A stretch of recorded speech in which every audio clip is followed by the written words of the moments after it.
everyone.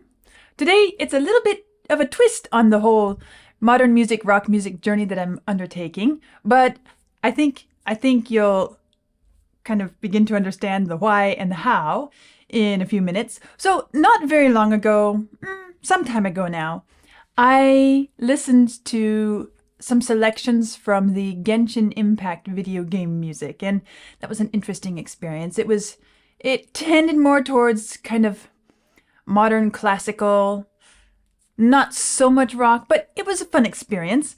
Well, today I'm listening to some music by a specific composer, not a performing band or something, but a specific composer by the name of Nobuo Uematsu. And maybe I should just start by reading the paragraphs I have here, and then if I have anything more to say before listening, I'll say it. Nobuo Uematsu is a Japanese composer and keyboardist, best known for his contributions to the Final Fantasy video game series.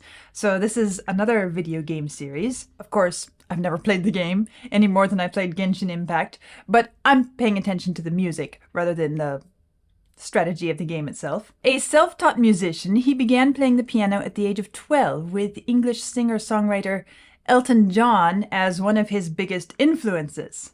So there's one of the strands of connection to some of what I've been listening to lately. Distant Worlds is the touring orchestra, playing music from the Final Fantasy games around the world since 2007. The composer intended One-Winged Angel, that is the song I'll be listening to today, to sound like a cross between Strawinsky and Jimi Hendrix. What a combination. I am so curious to see how this cross between the two actually works out. Well, I know what Stravinsky sounds like. I've listened to a bit of Jimi Hendrix too, although not a whole lot. So that's another strand of connection between this whole rock journey and what I'm listening to today. This particular piece is from Final Fantasy VII and plays during the climactic battle at the end of the game with its main villain Sephiroth. So as I said, kind of a funny little twist on my rock journey, but still, just as in this whole experience I've been looking at what influences and feeds the rock music genre itself, it's kind of fun to take it a step further and see how rock music influences and feeds other types of music. Well, this is, as it says, a bit of a cross, where it seems that rock music and some 20th century classical like Stravinsky are both serving as an inspiration for this. So it's going to be fun. We'll see how it sounds, and let's listen.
Okay, so right from the beginning, I can clearly hear the Stravinsky influence. I haven't really picked out anything that really strikes me as something I'd say, oh, that reminds me of Hendrix yet, but we have a little ways to go. Um, I love the way I love the way that it picks up this Stravinsky influence and carries it through. But I also like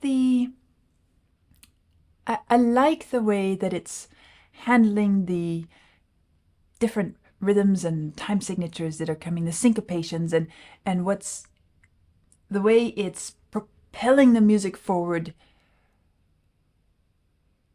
There's a feeling of excitement, kind of the feeling of, well,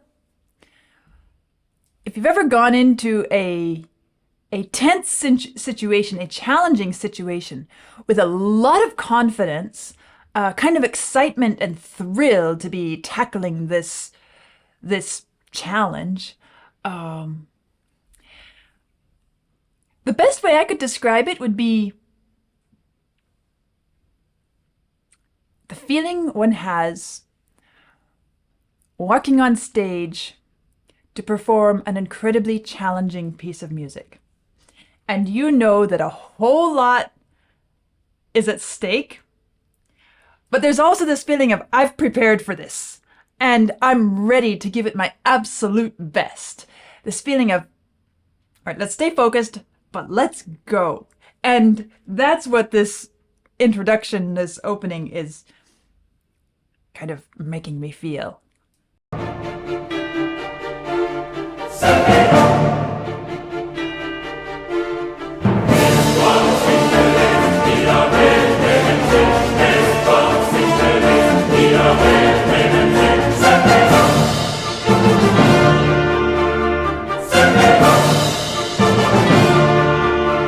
I'm not sure it's just pulling from Stravinsky.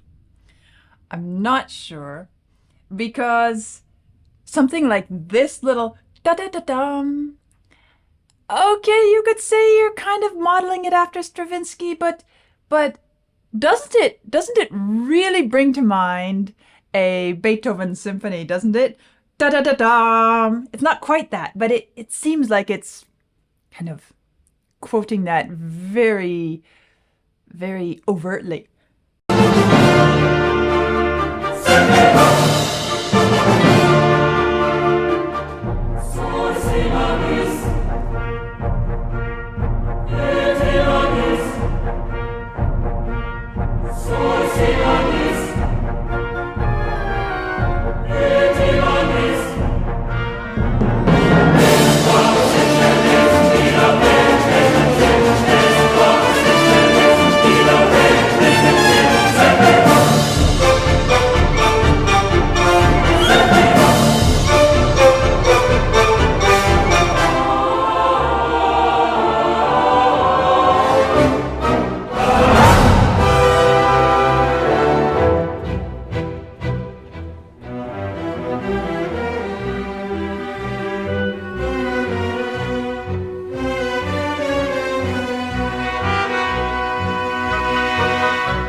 This is great fun. I guess, well, I might as well say it.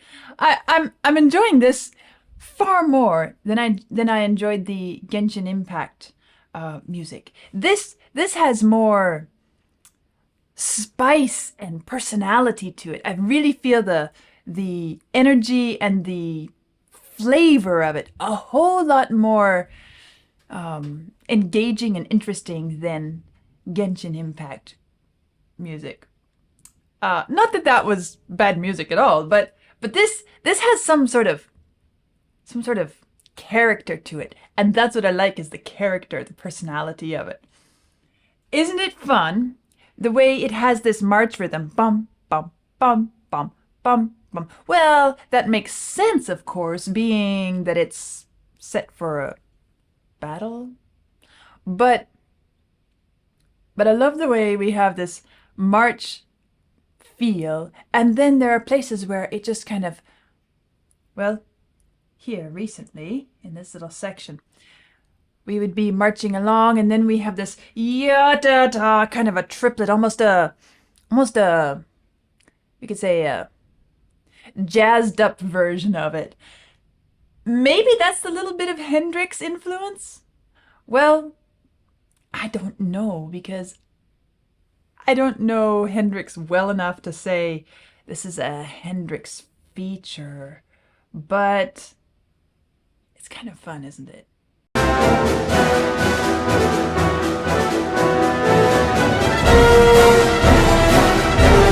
square and strong.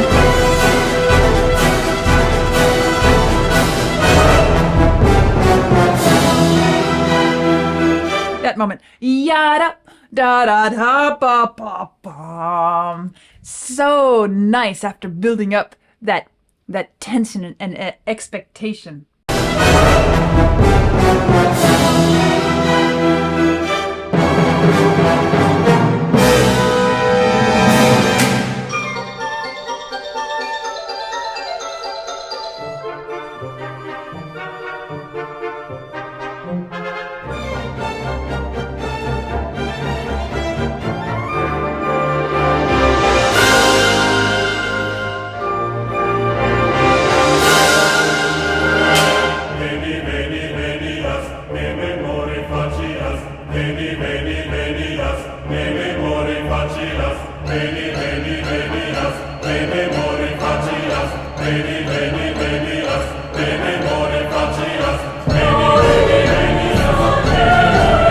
Okay, and maybe I should also mention that the lyrics are in Latin. You could probably figure that out, that they're certainly not in English. They're in Latin, and I have the translation here beside me. Maybe I should just read, because it's a couple lines. You have, near the beginning, burning inside with violent anger, and then that repeats several times. Sephiroth, of course, that's the main villain, as I read. And then a bit later, we have fate monstrous and empty. And then again, burning inside with violent anger. And now at the end we have, come, come, come to me. Do not let me die. And that's kind of how it runs to the end. Let's back up a little bit. I really enjoy also the clarity of the choral music, and how it contrasts with all this wild fireworks going on in the orchestra. I think that it works really well to have this smooth, classical Latin choral sound, and then this wild Stravinsky-esque excitement swirling around it. Veni, veni, venias, me memore facias. Veni, veni, venias, me memore facias. Veni, veni, venias, me memore facias. Veni, veni, venias, me memore facias. Veni, veni, venias, me memore facias. Veni, veni, venias,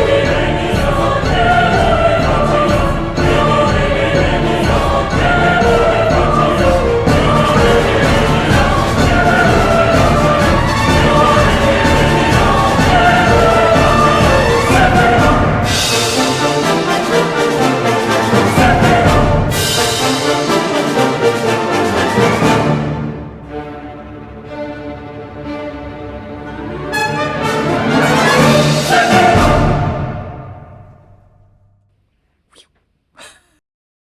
So I hear a lot of Stravinsky in this. I hear some elements of what we could call jazzy, but to my ears, it's hard for me to say that there's a strong Jimi Hendrix influence, or even rock music, or or even overtly jazz influence, simply because so much of 20th century classical music, everything from the French stuff to Stravinsky to all, and well, there's all the American composers. Um, those are the ones that really jump out to me as being ones I should mention. Of course, we hear there are the British composers, all the European, anywhere that classical music really was being focused on during the 20th century. Jazz music had a big influence on it. Kind of like the way in which we could say that Indian music had a big influence on the Beatles and their musical development, and then of course they in turn influenced all the other musical developments coming around and after them. So it's hard to say for me that I hear a specific Jimi Hendrix influence. It may also simply be that I don't know Jimi Hendrix's music well enough to pick out specific references to his playing. But it has a sort of joyful 20th century classical, let's say accessible 20th century classical, because we're not going down into the really academic compositions. And it's fun. To my ears, to me, it is really fun and engaging to listen to. It's the kind of music that I would find myself turning on and turning up if I am trying to get a bunch done around the house or something. I would turn it on.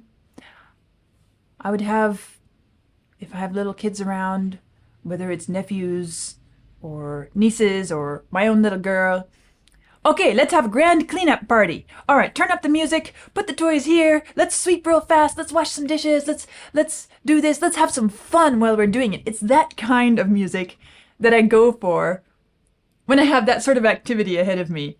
And I love it. It's great fun. Now I'm trying to imagine myself playing a video game and listening to this kind of music. Well, first of all, I don't play video games, so it's kind of hard for me to imagine. And to me, the idea of, well, I can't say I've never tried a video game. Actually, a few kids have tried to get me to play. And I'm so clumsy. I'm sitting there trying to control everything, and of course I never make it past the first level. That's okay.